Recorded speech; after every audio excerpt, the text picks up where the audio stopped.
Speaker. The tragedy of the Holocaust is etched deep within our minds. All of us have heard the stories of human experiments, tortures, and mass execution. As the entrance of the Holocaust Museum here in Washington says, "Never again," and others have said, "Never forget."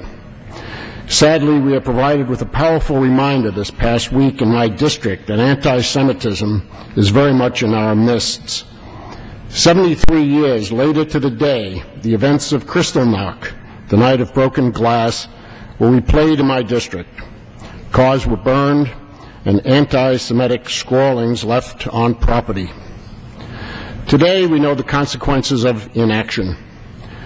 As was true then as it is today, we know that hatred is out there, and we are all too familiar with its ability to spread like a cancer.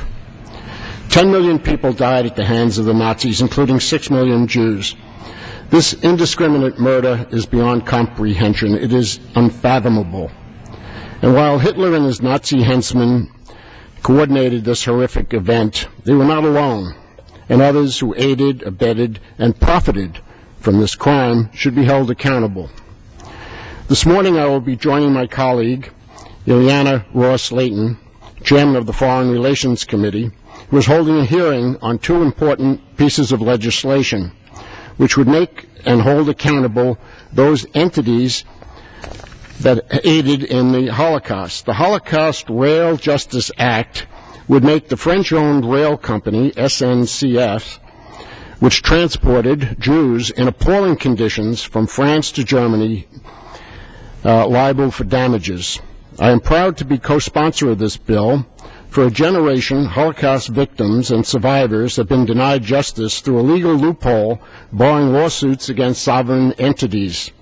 The rail company, SNCF, has hidden behind this legal veil as a way to escape liability, even though SNCF's trains, tracks, and employees were used. There's no excuse for any person or entity that played any role in the Holocaust. The Nuremberg trials make clear it is not enough that we were following orders. It is not enough today to say that SNCF did not engineer the atrocities. SNCF facilitated it, and they should be held accountable for their part. Chairman Ross-Layton has introduced another measure which would enable Holocaust survivors and heirs and beneficiaries of Holocaust victims to obtain compensation from insurance companies and policies which were taken by Nazi-run governments. This bill would provide a legal forum for victims to have their claims heard, which is small compensation for the atrocities of the Holocaust, so that the words "never again" are more than just words. Thank you, Mr. Chairman. I yield my time. Gentleman,